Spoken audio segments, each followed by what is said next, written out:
पूर्ण गुरु कृपा मिली, पूर्ण गुरु का ज्ञान।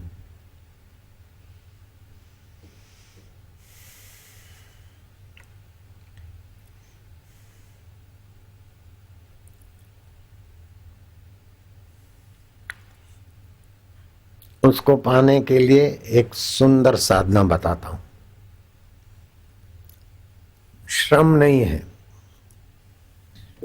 लेकिन लाभ बहुत भारी। रात को सोते तो हो ही, सोते समय कमरे में थोड़ा वो चंदन अगरबत्ती या धूप या कुछ सात्विकता हो तो ठीक है, नहीं तो जैसे भी सीधे लेट गए। ये पंच भौतिक शरीर से अभी आपाधापी करना नहीं है, अभी मन को भी कहीं दौड़ाना नहीं है, बुद्धि के भी कोई निर्णय नहीं करना है और अहम को भी बदलाहट नहीं। इन 8 को लेटते समय 8 को मैं छोड़ रहा हूं। पंच भौतिक शरीर का मैं फलाना हूं, मैं मोहन हूं, मैं सोहन हूं, मैं छोड़ रहा हूं। मैं सुरजीत हूं, मैं सरदार हूं, मैं फलाना हूं। मैं पंच भौतिक शरीर की ममता छोड़ रहा हूं। मैं मन की चंचलता भी छोड़ रहा हूं। और बिल्कुल छोड़ रहे हो, सच्ची बात। नींद में मन चंचल नहीं होता। बुद्धि की आपाधापी भी छोड़ रहा हूं और अहंकार की खिंचातानी भी छोड़ रहा हूं। इन 8 प्राकृतिक जो बदलने वाले हैं उनको छोड़कर अबदल आत्मा में मैं शांति पा रहा हूं। श्वास अंदर जाए सो, बाहर आए तो हम। जिसकी सत्ता से 8 चलते हैं वो मैं हूं, चैतन्य आत्मा।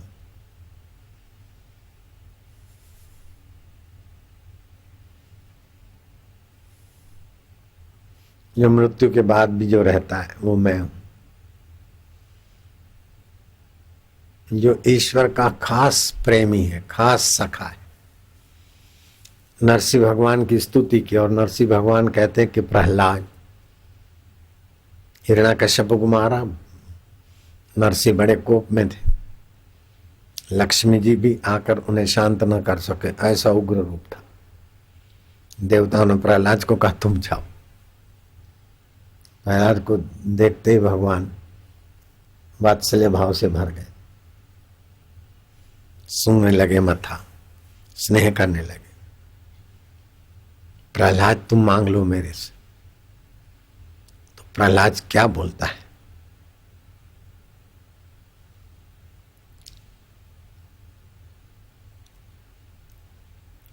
आपसे कुछ मांगने के लिए मैंने आपको नहीं चाहा था।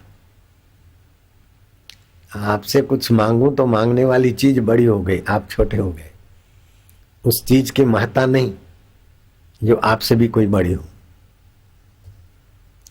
जो गुरु से मांगता है तो गुरु से स्नेह नहीं करता, अपनी वासना को मांगता है। भगवान से मांगता है तो भगवान को स्नेह नहीं करता, अपनी ख्वाहिश का गुलाम है। गुरु बोलता है प्रभु आपसे बढ़कर क्या है जो मैं मांगू। अगर फिर भी आप देना चाहते हो तो मेरे में मांगने की चाह न रहे, इतनी कृपा कर दीजिए। भगवान ने प्रहलाद को हृदय से लगा दिया। डिजायर बहुत गंदी होती, मांगे आदमी को तुच्छ बना देती। गहरी नींद में कोई मांग नहीं रहती तो बड़ी शांति रहती। सुबह उठते जब तक मांग शुरू नहीं हुई तो बड़ी शांति, फिर मांगे शुरू हुई और जितनी गहरी मांग और ज्यादा मांग उतना आदमी तुच्छ, उतना आदमी धोखेबाज, कूड़ा, कपटी। जितनी मांगे ज्यादा। उन सभी मांगों को हटाने के लिए भगवान को पाने की मांग रख दो बस। वो सब मांगे हटने के बाद भगवान की मांग को तो फिर अपने आप हटना है, क्योंकि भगवान बेपर्दे हो जाएंगे।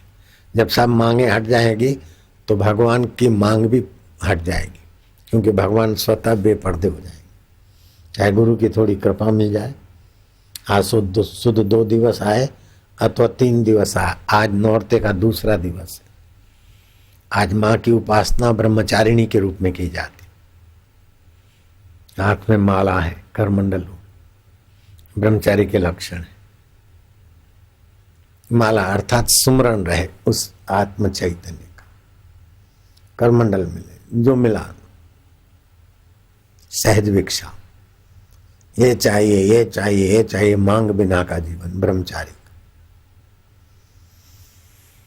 यत गत्वा निवर्तन, जहां जाने के बाद फिर उल्टा होकर टंगने की नौबत चली जाती।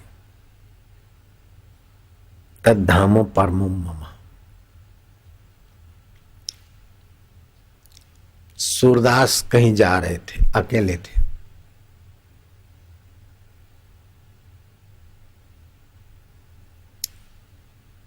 रास्ता की सूझबूझ नहीं थी, भीतर कोई मांग नहीं थी, तेरी मर्जी।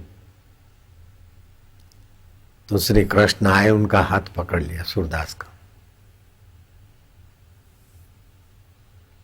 चलो मैं दिखाता हूं रास्ता। कृष्ण ने हाथ पकड़ा तो सूरदास, बाहर की आंखें तो नहीं थी, बाहर का सूरज भी नहीं था, बाहर की अग्नि भी नहीं थी, बाहर की रोशनी नहीं थी, लेकिन समझ गए कि यह हाथ कोई साधारण हाथ नहीं है।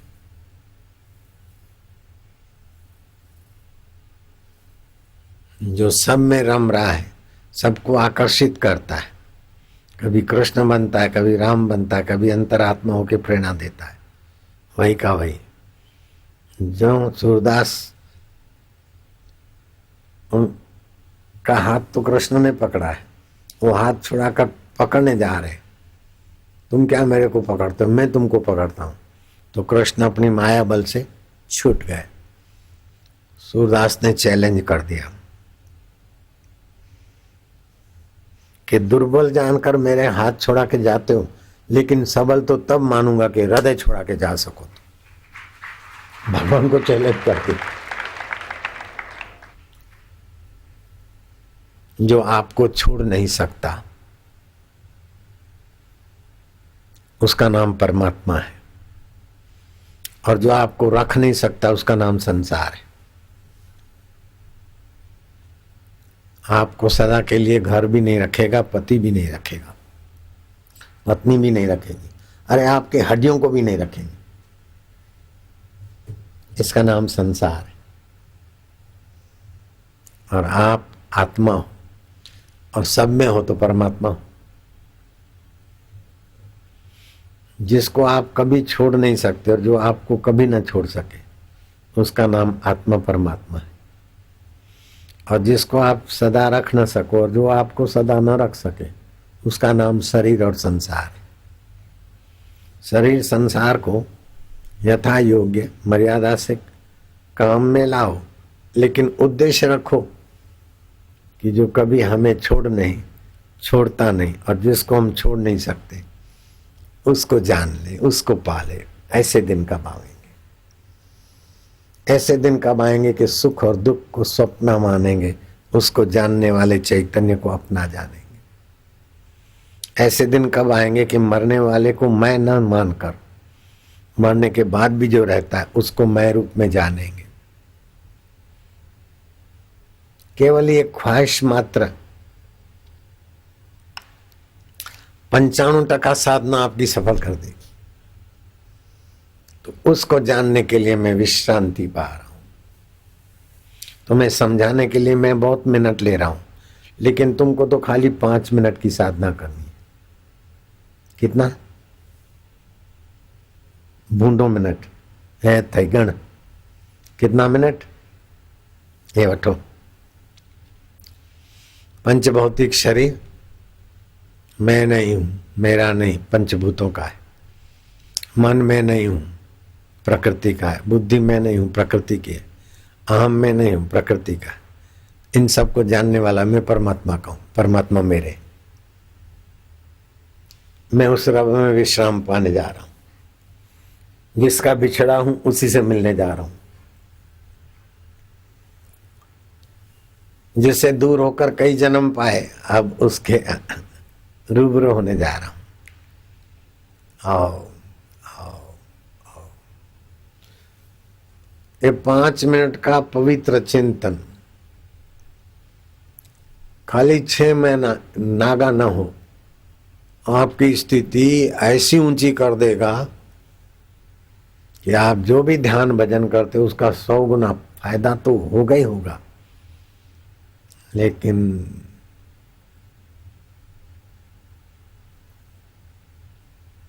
इससे कितने कितने लाभ होंगे मैं वर्णन नहीं कर सकता।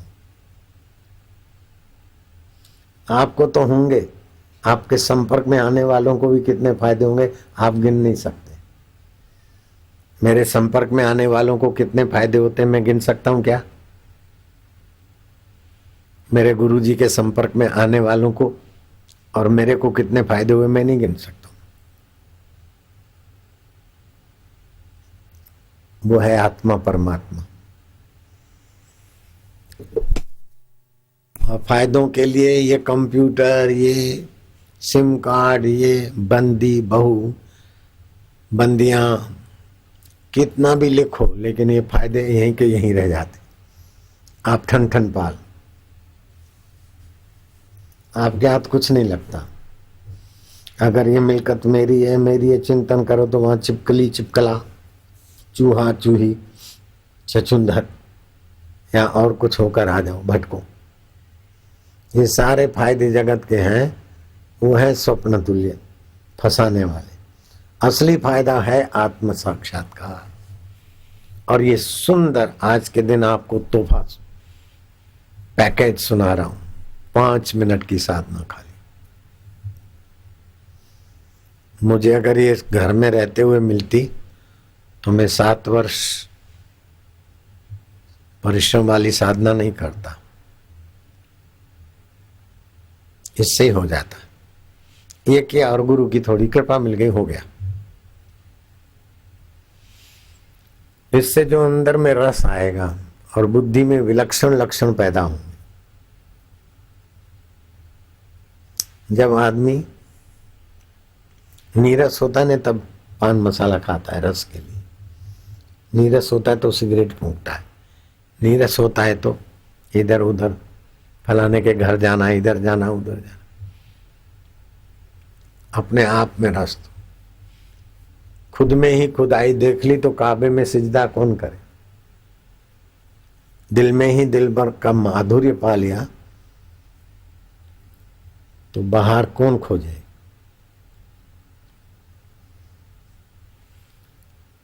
ज्ञानेश्वर महाराज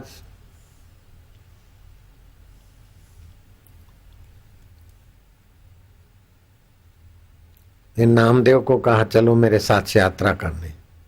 नामदेव ने कहा ठहरो मैं विट्ठल को पूछ के आता हूं। मंदिर में गए, विट्ठला पांडुरंगा। ज्ञानेश्वर महाराज सांगतीत में यात्रा करायचे। विट्ठल ने कहा सम्मति दी, हाँ ज्ञानेश्वर संत है उनके साथ जाओ, भला होगा। भला होगा शब्द उस ग्रंथ में नहीं है, मेरे बोलने में आया।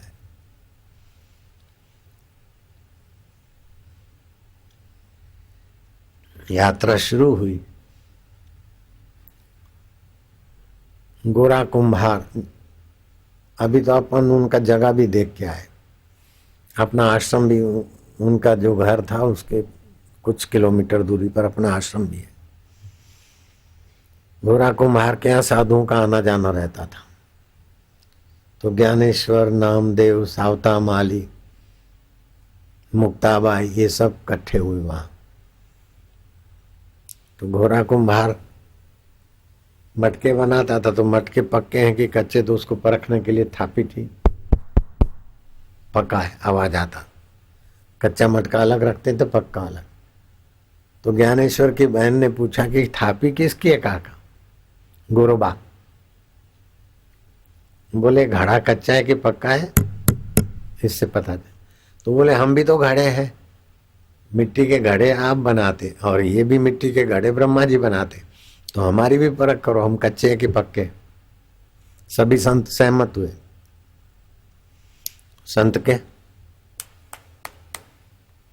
सिर पर उन्होंने थापी लगाई।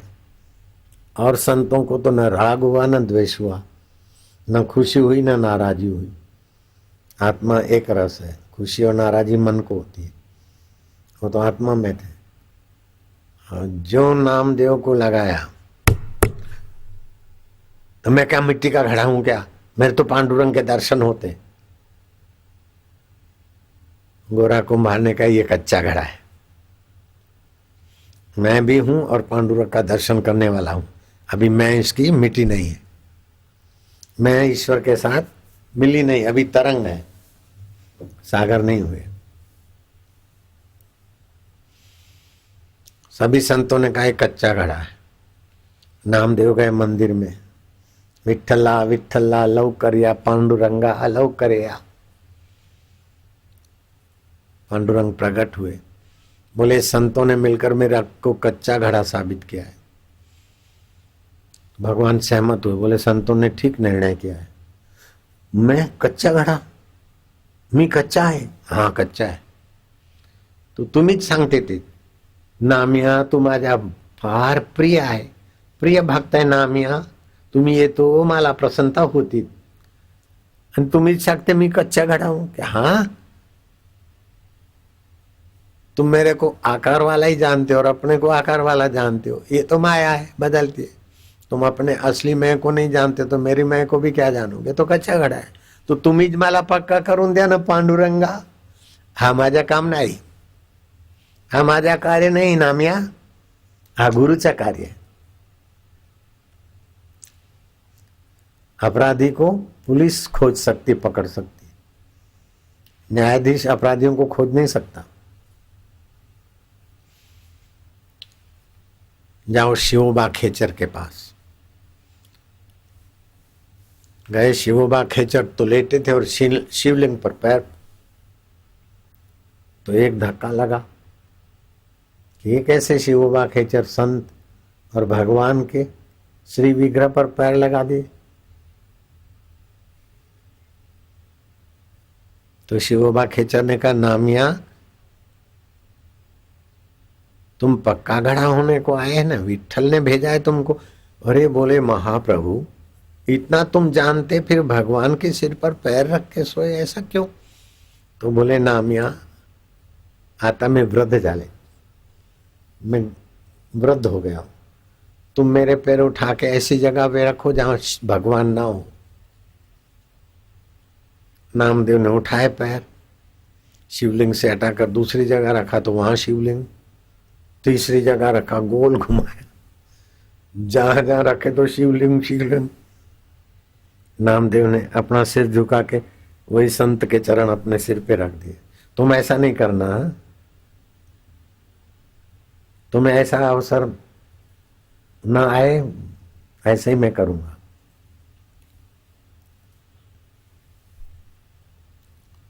संत के दृष्टि पड़ी, चरण रज पड़ी, फिर सत्संग हुआ। भाग त्याग लक्षणा, जहती अजहती लक्षणा। बुद्धि में जो भ्रम था कि ये मैं हूं, जो दिखता है वो मेरा है, वास्तव में ये अष्टधा प्रकृति का है। और जो देखता है बदलने को, वो अबदल आत्मा मैं हूं और परमात्मा और मैं एक सत्ता है। जैसे तरंग मैं हूं, बड़ी तरंग हूं, दूसरों से अच्छी हूं या छोटी हूं। अरे तू तरंग नहीं है, बड़ी भी नहीं, अच्छी भी नहीं, बुरी भी नहीं, तू तो पानी है। यूं पानी जान लिया तो तू समुद्र है, सभी तरंगे तुझ में है। ऐसे ही तू तो आत्मा है, चैतन्य है, ब्रह्म है, तो सारा संसार तुझ में है। ब्राह्मी स्थिति की अनुभूति हुई। अब नामदेव लौटकर अपने घर आए। एक दिन 2 दिन बीत गए, अब रोज मंदिर जाते सुबह शाम। 2-3 दिन हुए मंदिर आए नहीं। तो नामदेव के यहाँ भगवान प्रकट हुए कि नामिया तुम येते नहीं काय झालात, रोज दर्शन करते दिन में 2-3 बार, अब आए नहीं तुम। बोले प्रभु मैं आपको एक जगह मानता था, ये मेरी भूल है, आप ही आप है सभी रूपों में। देख नामदेव ऐसे तो तू आता था और पुजारी मंदिर खोले तब हम मिलते, अब देख मैं तेरे पास आया हूं, देखा गुरु कृपा का महत्व और संत सानिध्य का महत्व देखा। कच्चा घड़ा बोलकर भी तेरे को पक्का बना दिया ना। टोकते भी हैं मांगे दुनिया में, टोकते हैं या कुछ बोलते तो तुम्हारी भलाई के लिए बोलते। तकदीर न कैसा डोह करे, शलकेर गुरुन खां थे न परे। हे मुकद्दर तू किसी से धोखा मत करना, कोई अपने गुरु ज्ञान से और गुरुदेव से दूर ना हो जाए। मुझे इस बार नौरतों में एकांत लेनी थी। प्रोग्राम मांगने वालों की तो लंबी कतार है, मुझे पता है।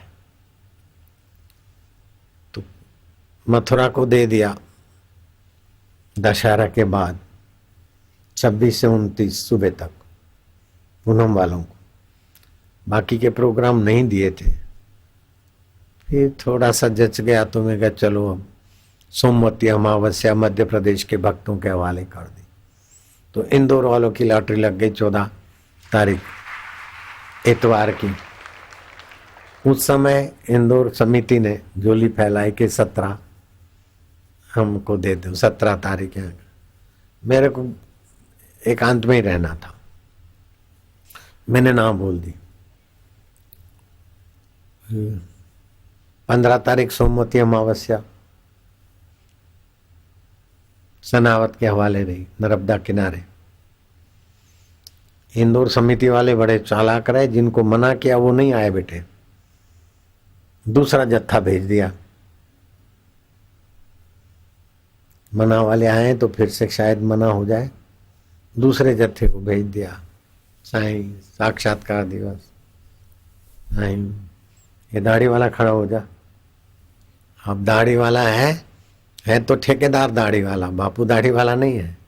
लेकिन ऐसी झोली फैलाई मैं क्या, फिर साथियों ने भी फैलाई। ना कहते कहते मैं क्या, अच्छा भाई हाँ आते हैं, बैठ। ऐसे ही हुआ। अगर साक्षात्कार दिवस मनाना होता तो बंबई वाले बेचारे बहुत जोर मार रहे थे, जबलपुर वाले और भी कई वाले।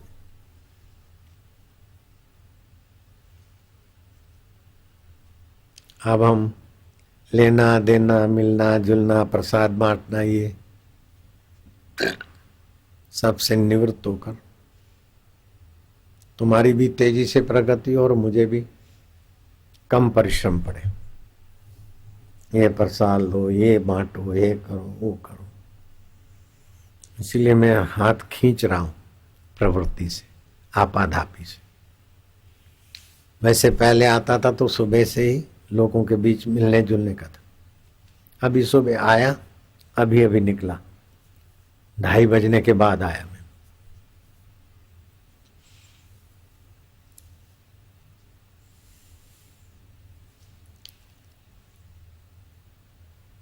जो परमात्मा विश्रांति से अपना और दूसरों का जो भला होता है, आपाधापी से नहीं होता। अभी जो पुराने साधक हैं उनको इस माहौल में जो फायदा होता होगा, नए भले नए नए आए होंगे तो उनको भले थोड़ा कम मजा आता हो, लेकिन आध्यात्मिक फायदा तो उनको भी हो रहा है।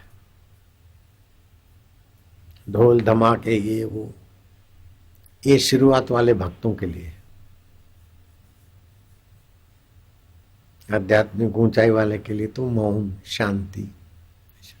जो नए होते हैं ना ताली भी जोर से ठोकते हैं, पुराने होते हैं और ऊंचाई में चले जाते तो जोर से ताली नहीं ठोक पाएंगे। शांति। 22 तारीख से शरद ऋतु पूरी हो रही है और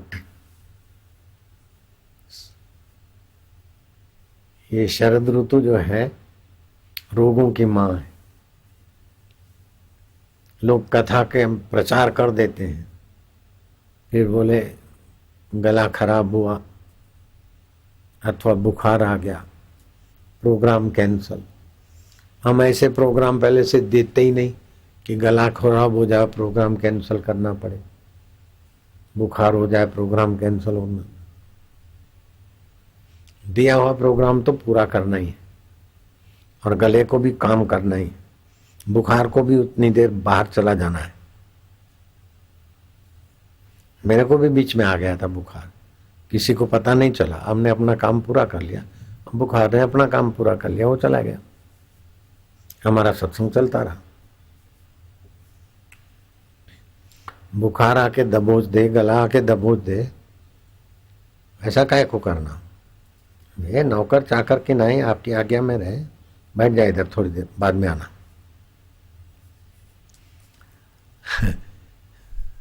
निपट निरंजन ऐसे बाबा थे, उनको बुखार था बड़ा तेज, 103-4 डिग्री रहा होगा, शरीर कांप रहा।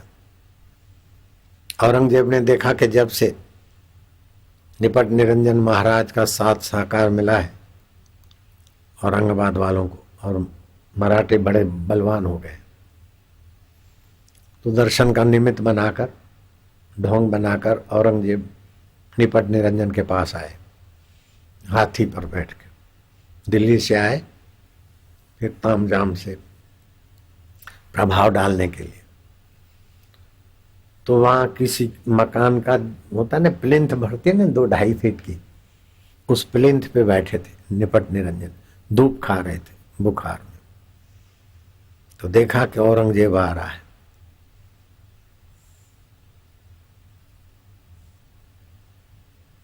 इससे मिलना है। तो बुखार ओढ़ा हुआ जो कंबल था उठाकर नीचे रख दिया, तो इसी में बैठ। तो कंबल थर थर थर थर होने लगे, जैसे बुखार शरीर को थरथराता, ठंडी का होगा जो भी होगा। और जिस प्लिंथ पर बैठे थे उसको बोला, वो आ रहा है ना, तू चल थोड़ा। जब वो प्लिंथ चली, जैसे ज्ञानेश्वर ने चबूतरा चला दिया, वो प्लिंथ में देख के आया, अपने आश्रम से 2-4 किलोमीटर दूरी है औरंगाबाद। अब तो खंडे रहे सब। तब औरंगजेब झुककर अहंकार छोड़कर चरणों में बैठा, 8 दिन तक सत्संग सुनता रहा, और ऐसे सुनाते रहे कि 1.25 मन जनेऊ जलाए तब तू खाना खाए। और अब आया है फकीर को अपना दहशत दिखाने के और दुआ लेने के लिए। निपट निरंजन की वाणी, सुनो सुल्तान जहान, कौन है मुसलमान, खुदा की न पहचान, खुदा जिक्र छोड़ा है। अलमा पड़े भरा भर, अलमा तो भरा अंदर, 100 चूहे खाए के बोका हज बो दीड़ा है। करे नमाज रोजाना, रूह का रुकना खोजा न, रूह का माना मन का रुकना, शांत होना नहीं खोजा। जकात का लिया बोझा है, जगत बखेड़ा है। कहे निपट निरंजन सुनो आलमगीर, नाचना तो आवे नहीं, कहे अंगन टेढ़ा है, ये रास्ता कठिन है। हिंदू को काफिर कहे, कब्र को पीर कहे। जहां मुर्दा गाड़ा है उसको तो पीर बोलता है, और हिंदुओं को तो काफिर बोलता है। हिंदू को काफिर कहे, कब्र को पीर कहे। नर आलमगीर कहे किताब सम्राट का, जो दम गाफिल होए सो दम काफिर होए। जो श्वास गाफिल है वही काफिर है। तू हिंदुओं को काफिर बोलता है, लेकिन नासमझी ही काफिर है। जो दम गाफिल होए सो दम काफिर होए। सुन मुन मुक मुन सो ही जान गांठ का। हे भोजू जल्दी कर, कलम को रोशन कर, मुर्शिद के मकद को। अगर गमाया सब तुमने अपने साठ का, कहे निपट निरंजन सुनो आलमगीर। धोबी का कुत्ता रहा न घर का न घाट का। खुद को ही नहीं जब खुद की खबर कुछ, तेरे कोई अब मैं कौन हूं ये खबर नहीं है। ऐसे की नजर है या स्वगीत गाएगा, अपनी महिमा गा रहा है, अपने को तो जानता नहीं, मुर्दे शरीर की महिमा बनवा रहा है। अपनी बुराइयां पे अपनी नजर कर, दुनिया में बुरा फिर देखने को न पाएगा। ऐश में खुदा को भूला, तैश में न खो के खुदा। इंसान होके भी तो हैवान कहवेगा, तू इंसान होते हुए भी हैवान कहेगा। कह निपट निरंजन सुन आलमगीर, दीन से भी जाएगा और दुनिया से भी जाएगा। ऐसी नगद सुनाई 7 दिन तक। जैसा आया था रुबाब दिखाने को, ऐसी अपनी लंबी दाढ़ी खुजलाते खुजलाते वापस गए। हे निपट निरंजन महाराज।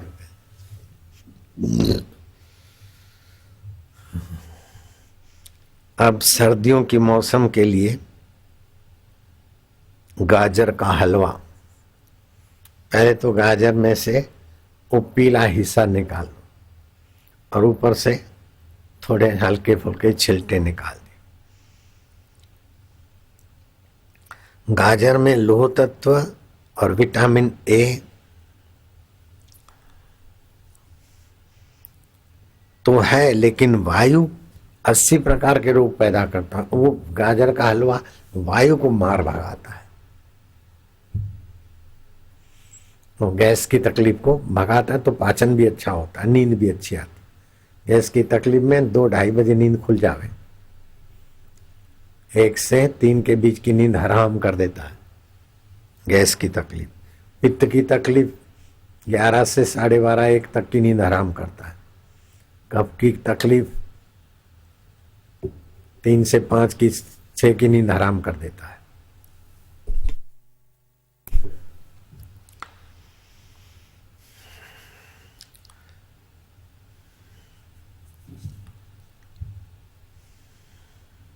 तो गाजर का हलवा वायु शामक है,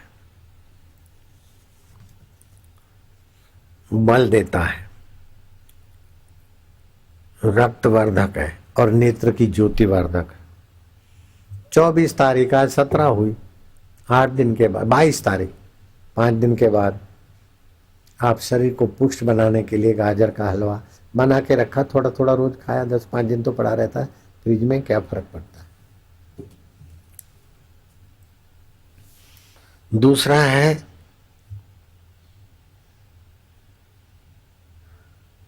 मेथी की सूखड़ी, जोड़ों का दर्द मिटावे। ये इसलिए बोल रहा हूं कि आज साक्षात्कार दिवस के निमित्त 167 देश में तो देखते होंगे, और खास साधक साक्षात्कार दिवस को लालायित होंगे कि बापू का साक्षात्कार दिवस कहाँ और कैसा उपदेश आता है। तो मेरा उपदेश वही होता है कि आपका मन तो ईश्वर में लगे, बुद्धि ईश्वर में विश्रांति पाए और शरीर तंदुरुस्त रहे, डॉक्टर के पास ना जाए। जयराम जी की। अन्ना हजारे भी बेचारे डॉक्टर के पास भर्ती होने को जाते, ये छोकरे क्यों जा रहे हैं गुरु